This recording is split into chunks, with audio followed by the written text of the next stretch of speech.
Ayan, hello guys. Silip tayo sa activity namin ngayon. So, activity namin ngayon, install kami ng high tensile strength plastic twine. So, itong pipino natin, 13 days na to after transplant. Yan. Lumabas na yung tendrils. So, expected natin dito sa ating pipino makapag-pick, makapag-harvest. Last week this month makapagsimula na tayo makapag-picking nito. So pagdating ng May, first week ng May, yan, madami na to. So ayan. So ito ating pipino. Nasa almost 3,000 kHz plus to itong pipino natin dito. So dito area 1 natin sa ating pipino. So apat na area to ating pipino lahat guys. Nasa 11 kHz ang ating tanim ngayon na pipino. Pang ambush sa May. So sa Black 1 nakatapos na dito. Nakapag-install ng high tensile strength plastic twine. Dito sa Black 2 na naman kami ngayon.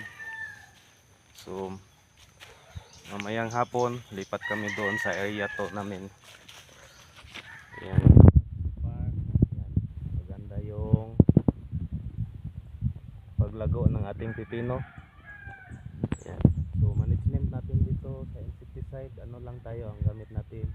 Abamectin pa lang ang nagamit natin. So hindi pa tayo nakapag-apply ng fungicide sa ating pipino.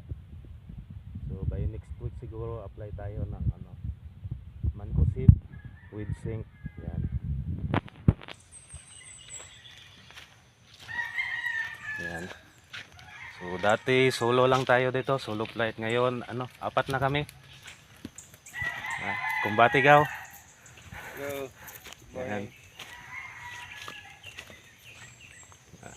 Dito yung natin, partners in crime. Yan. Ang isa kakauban. Wala pa akong agaw isa. Partners in crime na to. Hi guys. So, install kami ngayon guys. High tensile strength.